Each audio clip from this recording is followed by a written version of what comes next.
Hi everyone, my name is Joanna Yukaho and you can call me Joanna. Today we are gonna talk about sound change.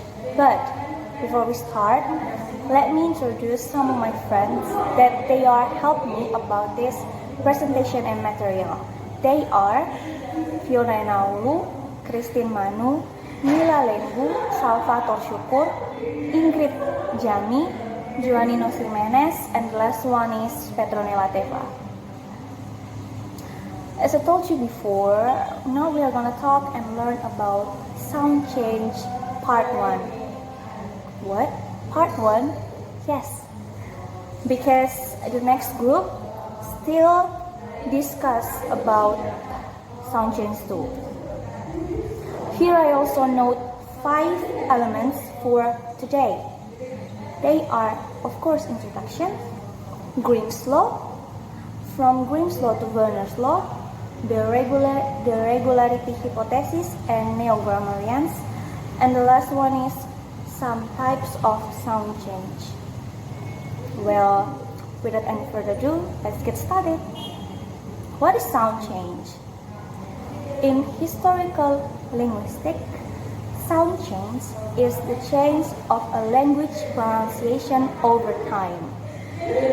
Sound change can consist of the replacement of one speech sound or, more generally, one phonetic feature value by another phonetic change or a more general change to the speech sounds that exist, like phonological change.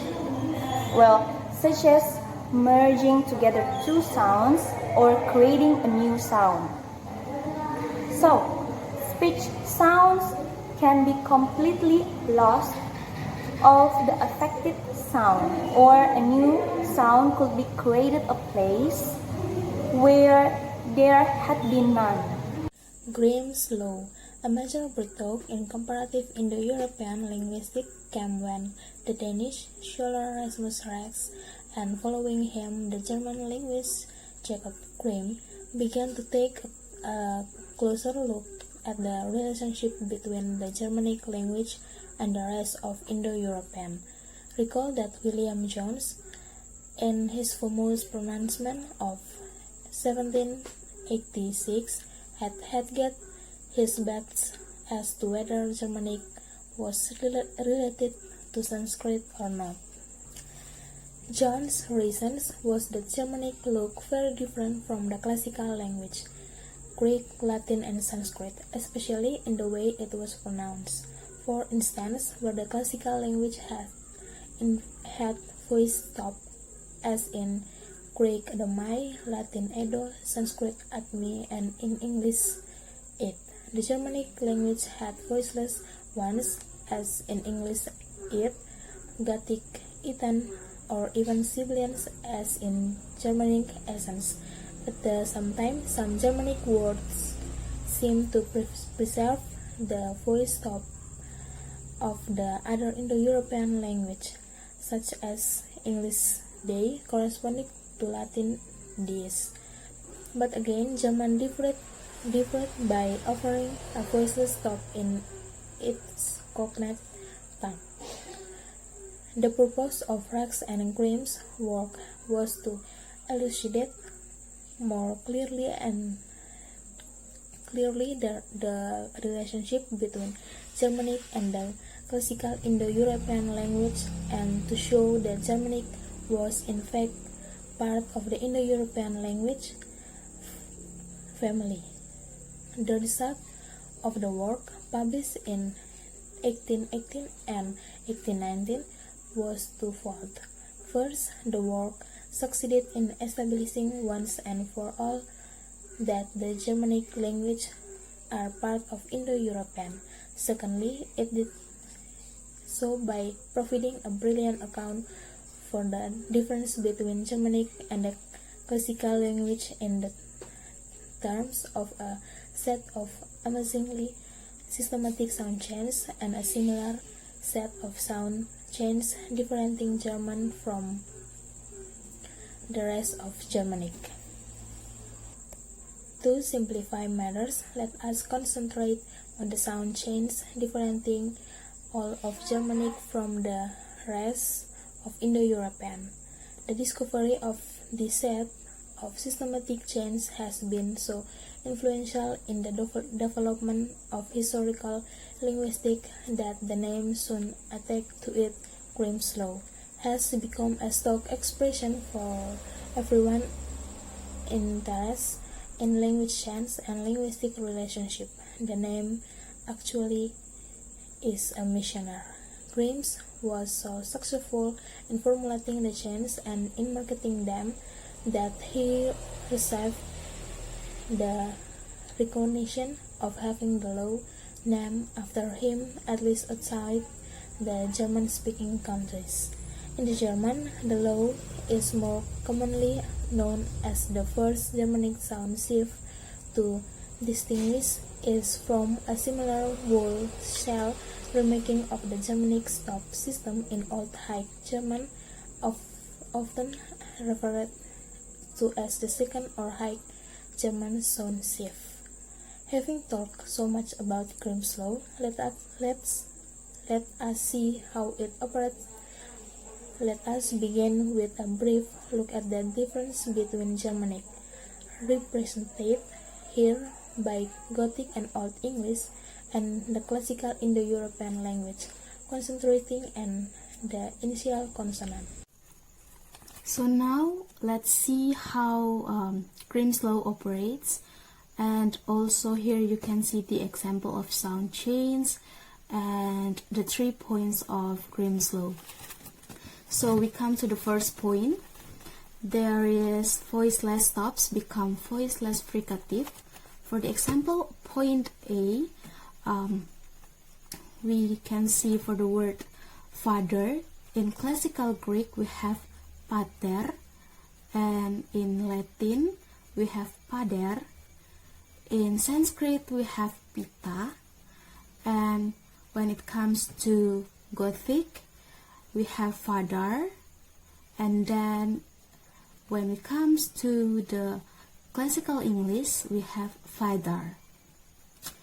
And as you can see, the chains of initial word P into F. So if we see in the consonant chart, P is a part of voiceless stops or voiceless plosives, and F is a part of voiceless fricatives. And then point number 2, voiced stops become voiceless stops. For the example for word pen. So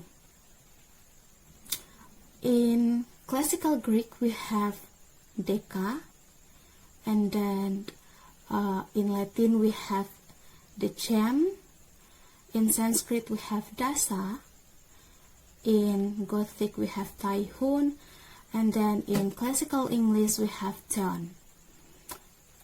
We see the chains of initial word D change into T, and we know that D is a part of voiced stops or voiced plosives, and T is a part of voiceless stops or voiceless plosives in the consonant table.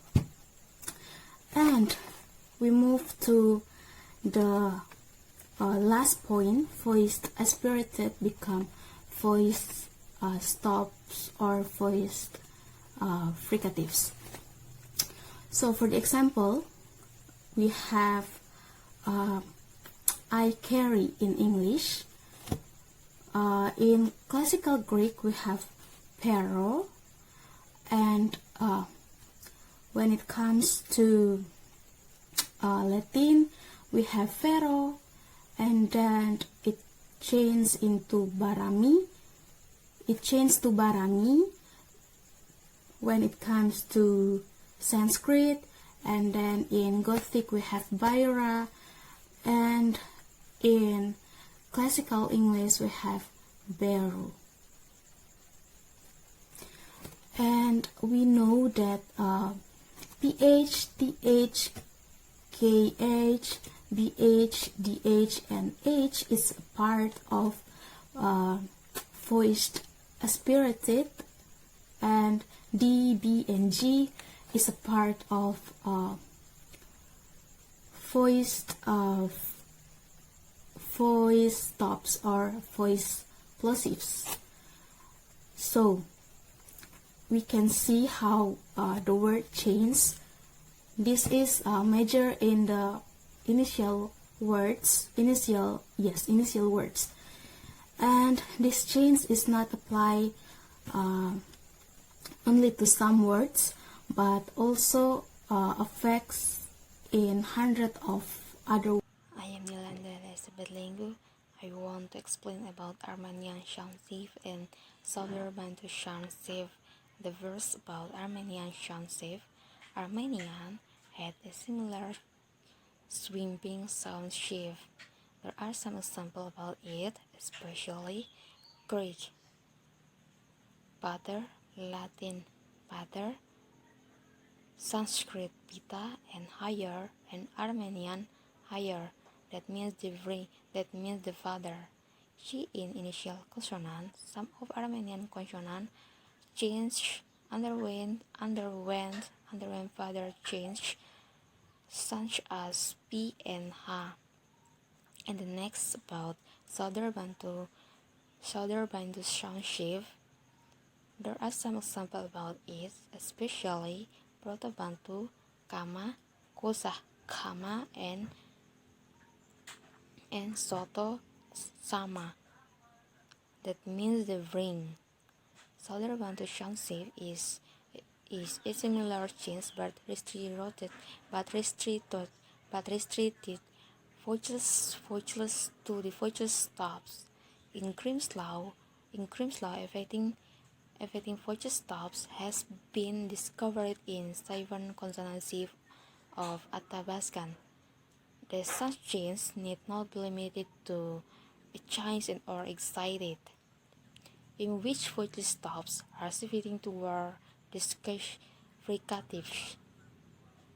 Through clearly interesting and impressive, the change such as those Armenian Shansiv and Southern Bantu Shansiv, but the very fact that were very discovered is ultimately the result of the interreach in sound change generated by Ras and Grimm's discoveries. James covered in recent times, doubts have been voiced about Grimm's law and Armenian Shansiv. And some scholars have claimed that Armenian and Iranian, but the last for easy exposition, the subsequent discussion ignores the glottalic theory and proceeds under the assumption that traditional Grimm's law view is correct. Now let me move to the part weakening. Weakening is process of simplifies pronunciation, also referred to as lenitation and relaxation, reduction, or even total omission of the articulatory gestures required to make particular speech sound. In modern English, voices dental stop T liable to weakened, and in American English, better pronounced as better with N like flap, better with voicing, and in other areas, better with loss of the T indicated by the symbol O. And English British, better with glottal stop, and intervocalic voicing in an area in which the two process assimilation and weakening overlap. And assimilation in general is simply a special case of weakening, in that articulatory gestures required to pronounce sounds different are realistic in leading to more similar pronunciation. And in some languages, weakening can be quite sweeping, affecting all intervocalic stops. This is the case in the Western Romance languages. See for in Athens, the Spanish example in below, where intervocalic Latin P, T, K become voice fricative, and where D and G are lost together altogether. So, and the example of weakening by Latin and Spanish. So in Latin, the word lupus, and in Spanish lobo, the meaning is wolf, and the word status in Latin and in Spanish estado, and the meaning is state, and in Latin is locus, and in Spanish is luego, and it means place. Latin is habere, Spanish is haber, and meanings is have. And in Latin in videre, in Spanish is ver, and it means see. And in Latin is legere, Spanish is leer, it means read. So the other example of weakening will explain by my friend in another part. Thank you. Hi, I'm Ingrid, and now I want to explain sound correspondence according to Grimm's law. When we talk about sound correspondence, this is a set of cognate sound. The sound found in the related words of cognate set, which correspond among related language because they descend from a common ancestral sound, or a sound correspondence is assumed to recur in various cognate sets. As the example, you can see that there are similarities between the sound of several Latin, Sanskrit, Gadic, Old English, and English words. The first sound in each of the cognate set exhibit the sound correspondence.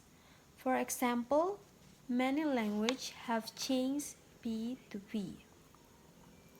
Latin has a word pondus or wake, which is pronunciation and meaning is close to English.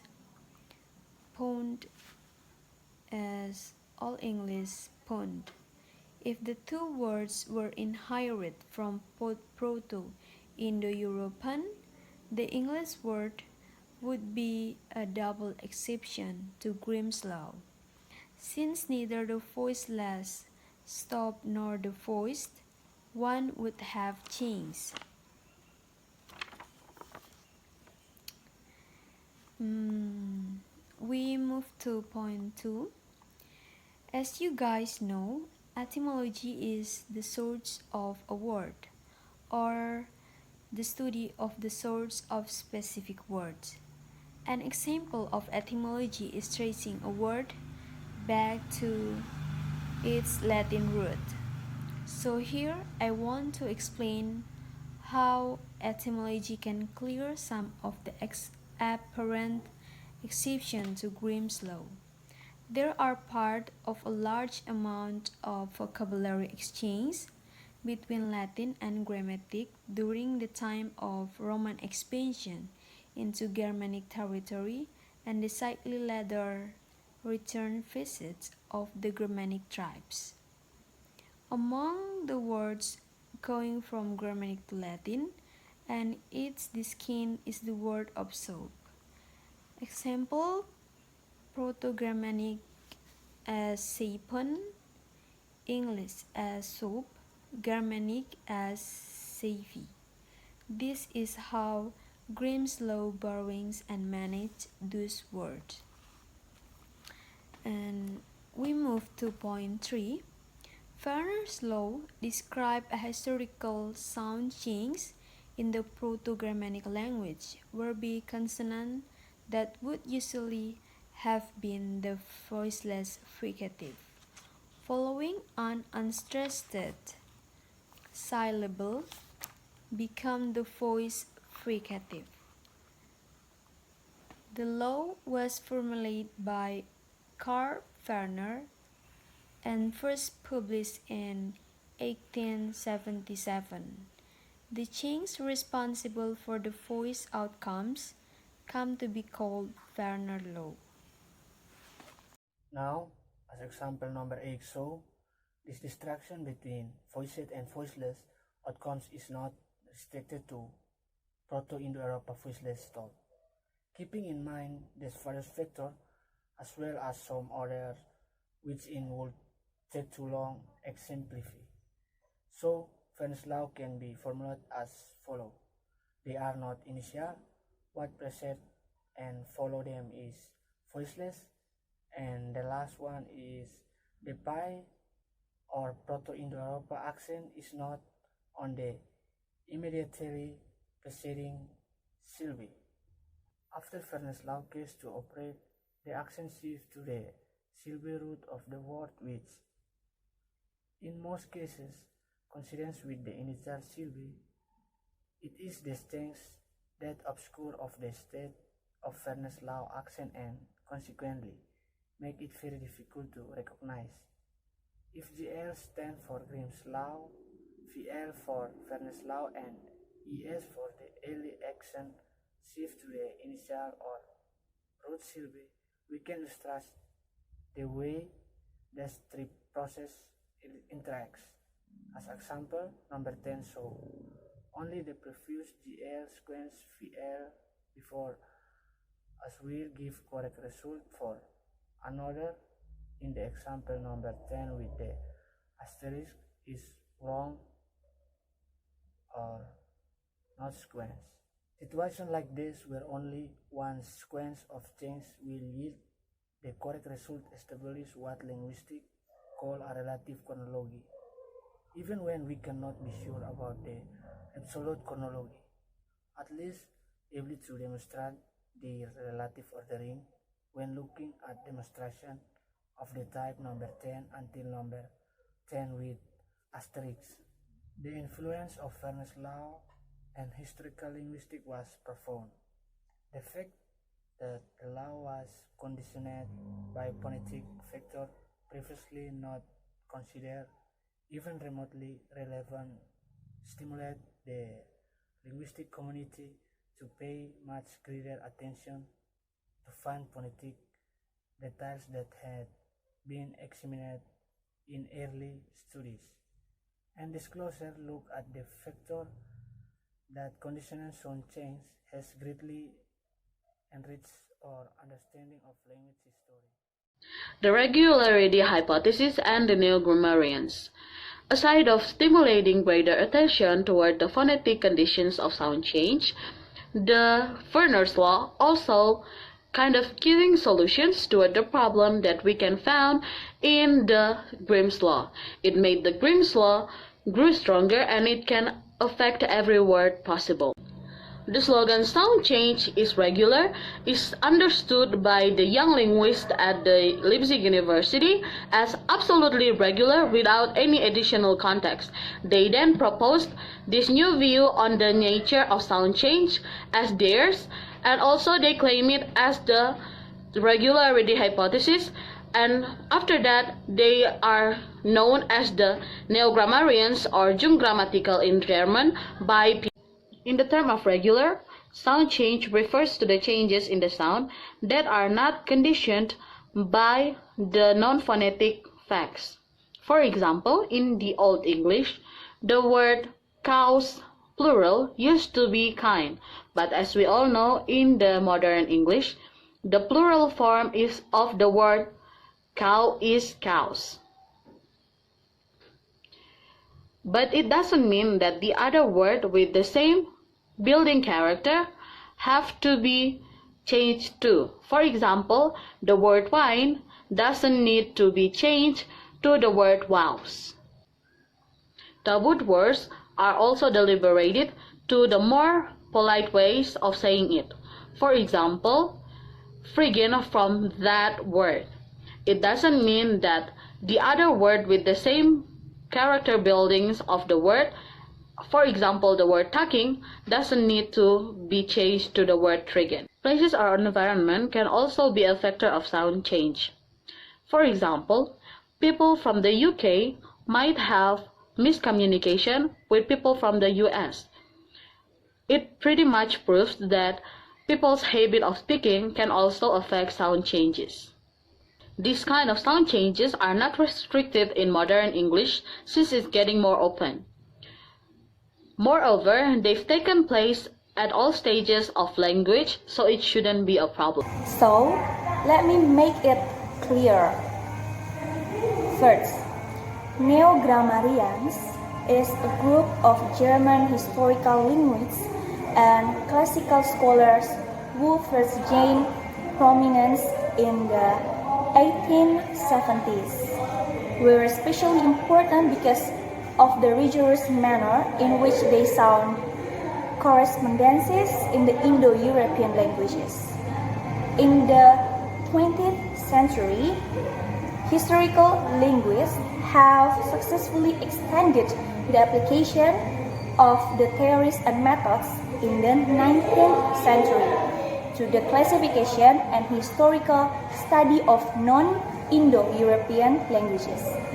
Second, the neo-grammarians were keenly aware that certain types of change, which do not easily qualify as analogy or the like, nevertheless are notoriously irregular. Third, recent research has raised questions about many of neo-grammarians' assumptions and has shown that sound change is not always regular. But even this research confirms that much of sound change is so close to regular that the neo-grammarian hypothesis can still be accepted as a general guideline. And the last one is, even if we may have to give up the notion that sound change is absolutely regular, in favor of the more modest proposition that it is overwhelmingly regular, and the regularity hypothesis has proved enormously fruitful in historical. So that's clear. And now let's move to the types of sound chains. So there are 5 types of sound chains. The first one is assimilation, weakening, and loss. The second, we have ephenthesis, the gain of insertion of speech sound. And the third, we have acoustically or auditorily conditioned chains. For the fourth, we have structurally conditioned chains, and the last we have fast, furious, and faulty speech. And my friends will explain each of these types of chains. Over the 200 odd years that modern historical has been practiced, a large number of condition types of chains have been observed. By far, the most common of these are chains which in some ways is the process of pronunciation. So here, I will give some example how to improve your pronunciation. First, don't speak too fast. It's harder to understand words when they are delivered quickly. 2. Listen and observe. Observe how others speak and listen to their pace and intonation. Third and last, do exercise and look words up. And the point 2, Sound change leads to point simplification. Some change consists of the addition of new sound, a phenomenon that could hardly be considered simplification. Sound change can consist of the replacement of one speech sound, or more generally, one phonetic feature value, by another or phonetic change, or a more general change to speech sound that exist, or phonological change, such as merging together two sounds or creating a new sound. Speech sound can be completely loosed of the affix sound, or a new sound could be created a place where they are had been known. Sound change can environment conditional, meaning that the change only occurs in some sound environments, whereas in other environments, the same speech sound is not affected by the change. And the point 3, human language requires a certain degree of complexity successfully communicate meaning, variation, and creativeness. Most languages have a visual or graphical representation encoded into symbols, or a writing system composite of glyphs to inscribe the original sound or gesture and its meaning. The scientific study of language, the relationship between language and thought, etc., such as how words represent experience. Assimilation. Assimilation is the pronunciation of a given sound more similar to another sound. Several subtypes of assimilation occur frequently and notes with interesting results to have been given special names. One of these is umlaut, a process common in early Germany. See example number 11. Umlaut typically involves the assimilation of a root vowel to a vowel occurring in a suffix. See stage 2 in example 11. Moreover, typical some of the suffix vowel triggering the change are subsequently lost, so that the condition of for the vowel change are no longer fully recoverable. See stage 3, the example in number 11. Further illustration are common outcomes of umlaut. If the entry suffix is lost, the vowel change produced by umlaut may take over of the function of the original suffix.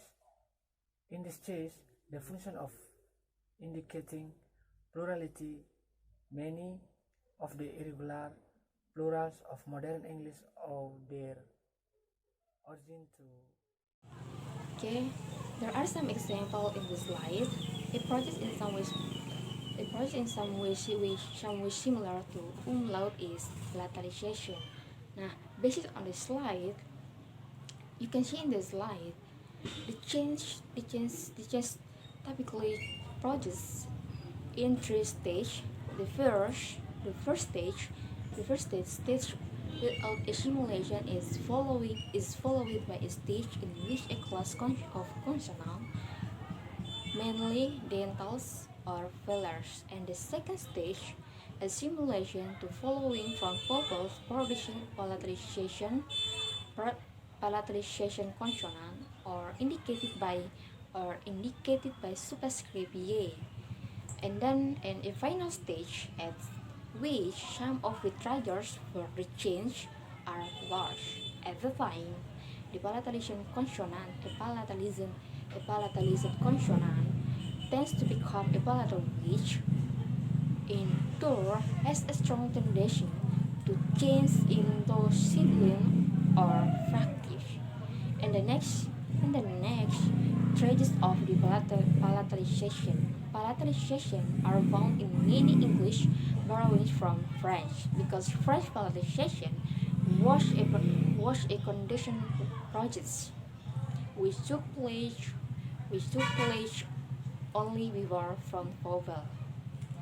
Words Many of the words borrowed French alternative between original filler and the civil reflex of palatalization. Borrowed with s resulting from French palatalization underwent another process of English palatalization if the s was followed by a suffix initial front vowel as in electrician. Before turning our attention to other simplificatory processes, let us briefly mention a type of change which often is considered assimilatory, namely final devoicing. As the name suggests, this process involves the devoicing of final consonant. The starting point for the change seems to lie in utterance final position, where even language like Standard English, not otherwise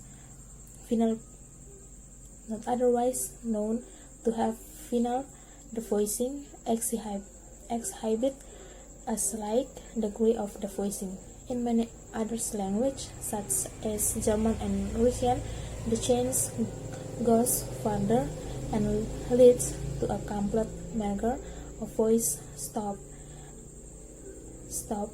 and fricatives with their voiceless counterparts. Moreover, the change is not confined to utterance final position, but applies word finally as well. Compare the example in the slide. Assimilatory change can also be observed in sign language, a type of assimilatory that is very common in American Sign Language has come to be known as symmetry.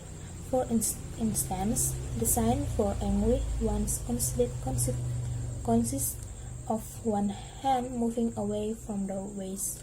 Now it is articulated instead with both hands moving in symmetry. A slightly different example of the change is found in the development of the sign for final. The sign is used to involve the index finger of one hand striking and the little finger of the other. Now, however, little finger triggers against little finger. The loss of speech sounds is not limited to the context that typically exhibit weakening, but occurs frequently in other environments as well as liable to undergo loss in the end of words, as we can see at the slide. Modern English has lost most of the inflectional endings of Old English as a result of the repeated process of loss in final syllables. Old English had endings to differentiate 4 different noun cases: nominative, genitive, dative, and accusative, and to distinguish these cases into different numbers. Only 2 remained in modern English, both sounding identical, which is the plural marker as and the genitive marker as.